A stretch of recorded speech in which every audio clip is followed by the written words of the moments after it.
Hola, soy Mauricio Rodríguez, doctor en Historia Contemporánea con una tesis sobre teatro lírico durante la Segunda República y profesor en la Universidad de Almería. Quisiera comenzar mi intervención agradeciendo al Comité Científico el haber aceptado mi propuesta. El presente estudio pretende dar a conocer la evolución del teatro lírico durante las temporadas 33-34 y 1934-35 en la ciudad de Almería.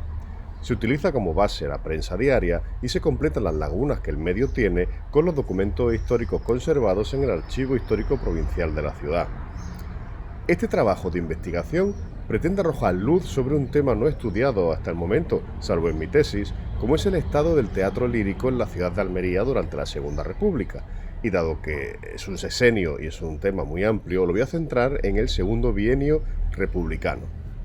Nos encontramos en un marco histórico marcado por una trayectoria creativa muy importante. En los años 30 coinciden varias generaciones de artistas, la generación del 98 y del 27 a nivel literario, por una parte, y la generación musical del 27 o de la República, como bien bautizó Adolfo Salazar en el año 32, refiriéndose al grupo de artistas musicales que habían nacido entre 1894 y 1903. La llegada de la Segunda República vendrá acompañada de la puesta en marcha de diversos proyectos políticos de regeneración musical.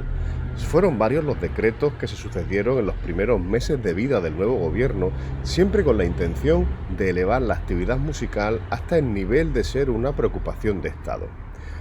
En este panorama de cambio nos encontramos a la ciudad de Almería, con un único coliseo, el Teatro Cervantes, pero con una gran trayectoria lírica, como demuestran los datos de mis investigaciones.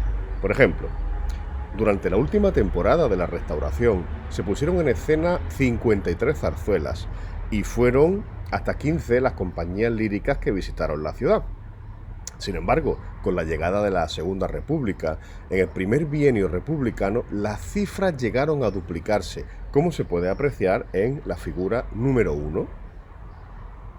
Aquí estamos viendo la evolución temporal desde 1874 hasta 1931 del total de compañías que habían visitado la ciudad.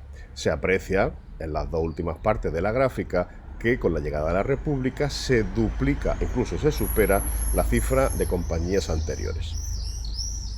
La llegada de la Segunda República supuso, a nivel lírico, un soplo de aire fresco que revitalizó la escena, al menos durante el primer bienio, porque si estudiamos la figura número 2, podemos observar cómo la evolución general desde el inicio del periodo de la Restauración es de saldo negativo, a pesar de los intentos del nuevo gobierno por resurgir el arte lírico nacional. Se aprecia en la figura número 2 la evolución desde el año 1924 hasta el año 1936, momento del golpe de Estado, en el total de obras representadas.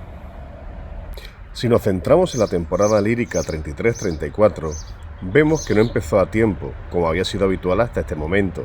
Isidoro Vértiz, el gerente del Teatro Cervantes, tuvo que programar ópera flamenca y varietés con la afamada Niña de la Puebla, como se aprecia en el recorte de prensa del Diario de Almería del 4 de octubre del año 33. En este recorte podemos leer que el gacetillero nos relataba el éxito del estreno de la noche anterior y el lleno absoluto del Teatro Cervantes. Lleno absoluto que arrojó una taquilla de 5.025 pesetas según localidades e impuestos declarados por el gerente. Con estos ingresos, la empresa siguió apostando por la ópera flamenca y el siguiente cartel fue para la estrella Luisita Esteso, como podemos ver en el cartel anunciador localizado en el Archivo Histórico Provincial.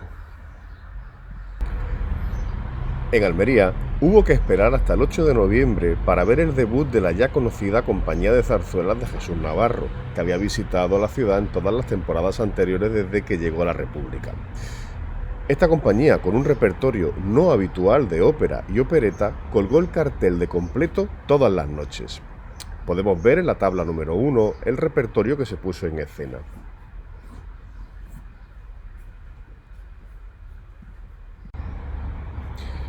Aunque la temporada lírica comenzaba con retraso, en Almería tuvieron el placer de disfrutar con la Compañía Lírica Nacional, que en su repertorio incluyó el estreno de la ópera cómica en 3 actos de Penella, Don Gil de Alcalá. El debut de la compañía, creada en el año 31 por la Segunda República a través de la Junta Nacional de Teatro Lírico, se produjo con la obra Los de Aragón, zarzuela en un acto del maestro Serrano, y la prensa se hizo eco en las siguientes palabras: el público tributó a la obra y a los intérpretes entusiastas ovaciones, el calor de los que fueron repetidos no pocos fragmentos de la partitura, como se leía en la Crónica Meridional del 16 de diciembre de 1933 en su página número 7.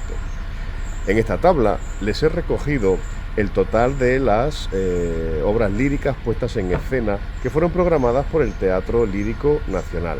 Como se puede observar, había tanto ópera cómica como zarzuela. La temporada se cerraría con la compañía de Lino Rodríguez y su apuesta por la revista o la zarzuela cómica, destacando en el cartel la puesta en escena de Las Leandras, obra musicada por Francisco Alonso. Como podemos observar en la tabla número 3, el total de obras puestas en escena fue de 5, lo cual contrasta bastante con lo habitual durante el primer bienio, estancias más dilatadas e incluso hasta 3 pases diarios. Tras el carnaval de 1934, la temporada lírica se cerraba con comedias y numerosas compañías de flamenco. Por otra parte, el número de cines en la ciudad iba en aumento. La temporada 1934-35 fue preparada de manera que las compañías se sucedían de manera fugaz. Teatro, zarzuelas y revistas se sucedieron en cartelera en el Teatro Cervantes. Seguían visitando a la ciudad las grandes compañías líricas de Velasco, Torroba o Pepe Aparicio. Es de destacar que esta temporada comenzó con 3 compañías prácticamente enlazadas, incluso con los afamados tenores Folgar o Fleta, como estrellas de la cartelera. Aunque la trayectoria que se había comenzado en la temporada anterior se convirtió en norma, siendo la ópera flamenca y el teatro lo más predominante en la cartelera de este año. El 21 de octubre de 1934, los diarios locales hacían eco del debut de la compañía de Tino Folgar y George Urban, para dar comienzo a la temporada lírica 34-35. La compañía anunciaba solo 3 días en la ciudad, con la puesta en escena de las operetas El primo de las Indias, Una sola noche y Suerte en el amor de Krant, anunciada como no apta para señoritas. La siguiente compañía fue la de Velasco, las lujosas revistas que ya eran conocidas en la ciudad de Almería. Como podemos apreciar en la tabla número 4, el repertorio elegido estuvo al 100% formado por revistas frívolas. Y cerrando el apoteósico inicio de temporada, llegaba la compañía de Moreno Torroba, con el tenor Fleta a la cabeza del elenco. Nos vamos a centrar en el fin de fiesta, recogido el 28 de noviembre por la Crónica Meridional, que como vemos publicaba que había sido todo un éxito, y el tenor tuvo que salir a tabla en diferentes ocasiones tras las múltiples ovaciones recibidas. Como vemos en la tabla número 5, Moreno Torroba apostó por un repertorio lírico tradicional, con una mayor presencia de la obra de 3 actos. La temporada lírica seguiría ya en 1935 con la compañía de Paco Fuentes y entrecomillamos lírica, porque los espectáculos de Rambal no son realmente la puesta en escena de zarzuelas o revistas, sino que creó un estilo nuevo que detallamos. Gómez, 1997, en su diccionario Acal de teatro, lo presenta como un gran creador de espectáculos que supo dar nuevas dimensiones al espacio escénico con su gran fantasía. Se calcula que fueron hasta 1789 las representaciones dadas. Tras los bailes de carnaval y diversas compañías flamencas, se cerraría la temporada lírica con el resonar aún de los aplausos del tenor Fleta en el Cervantes. Como podemos ver en la siguiente tabla, en Almería se produjo un auge del teatro lírico en cuanto al número de compañías que visitaban la ciudad hasta el año 1933, momento en el que se aprecia cierto declive frente al aumento de salas de cine o de espectáculos flamencos y variedades. Aunque, si hacemos una comparativa con el sexenio anterior, podemos apreciar que el cómputo global arroja un saldo bastante positivo. Apreciamos en la siguiente tabla el total de compañías que actuaron en la ciudad agrupadas por tipo y temporada, desde 1930 hasta 1936.